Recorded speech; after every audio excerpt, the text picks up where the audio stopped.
Ginny! There you are! God, nice work, Harry. Hope Dad's junk wasn't too much of a problem for you. Right, we better get back to the house. Mum and Dad are waiting to take us to Diagon Alley.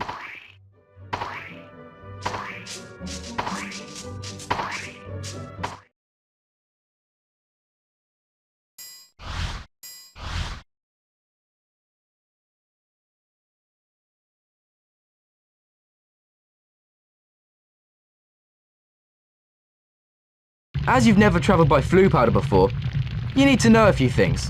When you're in the fireplace, say where you're going. And keep your elbows tucked in.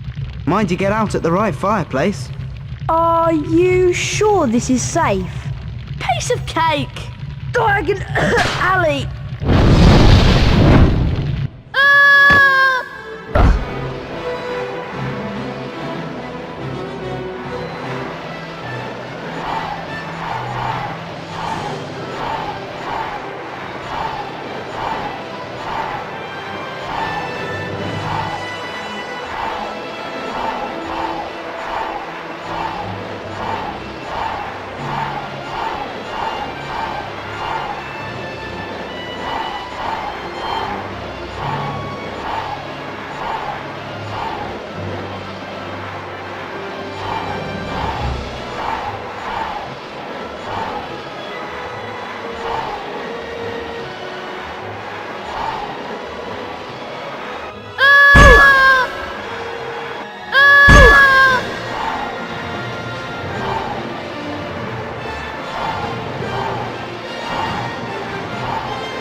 Harry had no idea where he was.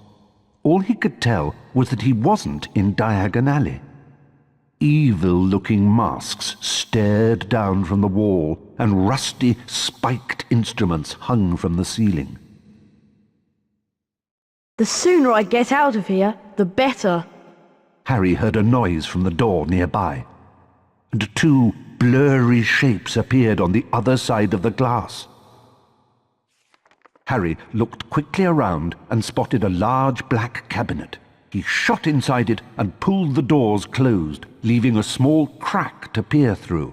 Seconds later, a bell clanged, and Draco Malfoy stepped into the shop. The man who was with Draco could only be his father, Lucius Malfoy. Touch nothing, Draco. Mr. Malfoy was trying to sell the shopkeeper certain dark magical items that he didn't want the Ministry of Magic to find out about. Harry went to Flourish and Blots to buy his books. While he was in there, Gilderoy Lockhart, Hogwarts' new Defense Against the Dark Arts teacher, was signing his latest book. Nice big smile, Harry. Together you and I were at the front page. Harry met up with Ron and Ginny Weasley. Lucius and Draco Malfoy were also there. Famous Harry Potter. Can't even go into a bookshop without making the front page. Ginny, who was very fond of Harry, defended him. Leave him alone. He didn't want all that. Lucius Malfoy insulted the scruffy state of the second-hand books Ginny had bought. I suppose those books are the best your father can give you. Lucius plucked a copy of A Beginner's Guide to Transformation from Ginny's cauldron, examined it briefly, and then replaced it. No one at that time realized how much of an effect this gesture from Lucius Malfoy would have on their lives, and they all left the shop, none the wiser. They found the car in Charing Cross Road, and after making it invisible, flew it into the sky over London. They saw the Hogwarts Express far below and followed it for some time.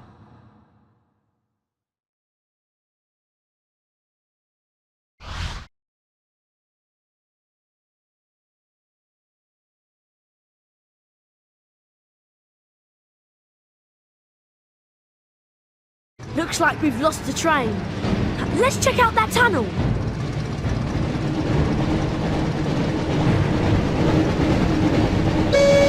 Looks like we found the train, Ron.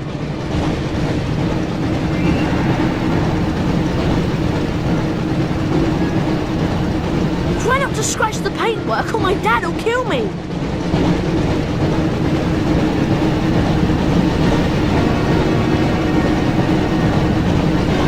Pick up the speed boost to stay ahead of the train. And watch out for any obstacles.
These tunnels.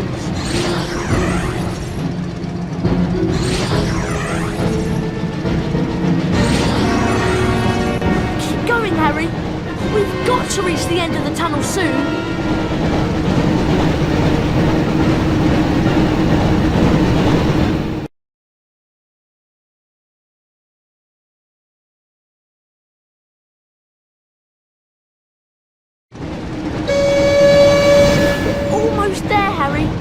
Collect the pickups to repair some of the damage the car has taken.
Famous Witches and Wizards card!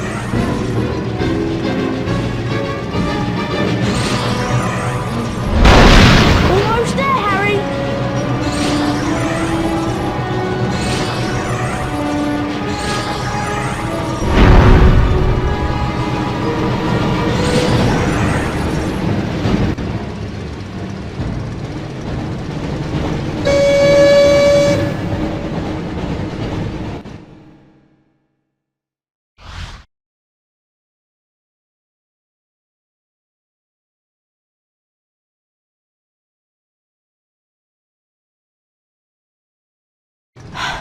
Phew, that was really close.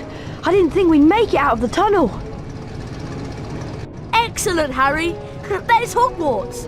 Try and land the car in the castle grounds. There's something wrong with the car. I don't have control anymore.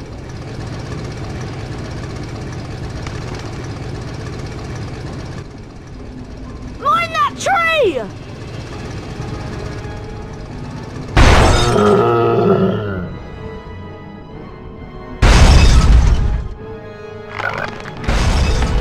Help! I can't get out! Harry, you need to get close to the tree and cast a spell at what looks like its mouth. Nintendo!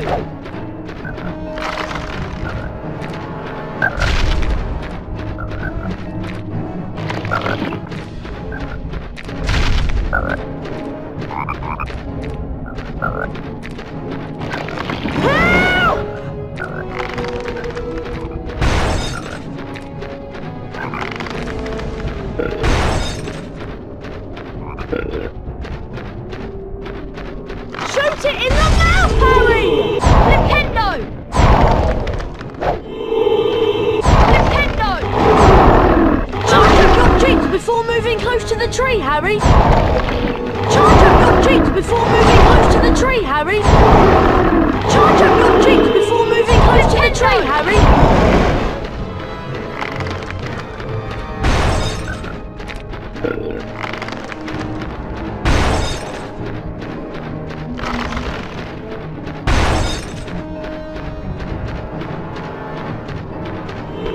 Shoot it in the mouth, Harry!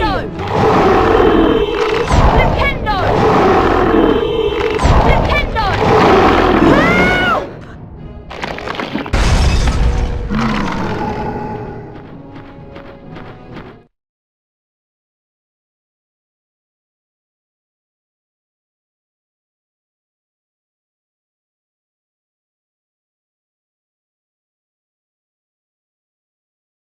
By the time Harry and Ron had escaped from the Whomping Willow, the sorting ceremony had already begun. They peered in at the Great Hall and watched as the aged, old sorting hat placed new students into the 4 Hogwarts houses, as it had for so many years past.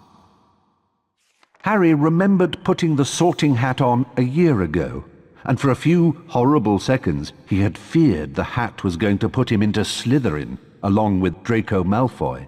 Not Slytherin, eh? Well, if you're sure, better be Gryffindor! But of course, he had ended up in Gryffindor, along with Ron and Hermione. As they watched the sorting, Harry noticed that at least one teacher was missing from the staff table. Hang on, where's Snape? And then, from behind him, came the voice Harry dreaded to hear. It was Professor Snape, Harry's least favorite teacher. I'm waiting to hear why you two didn't arrive on the school train. It was a great start to the term, thought Harry, as they followed Snape to his office. Once there, Snape nastily admonished them about flying the car to Hogwarts. You will go immediately to your common room, and I will think about how to punish you.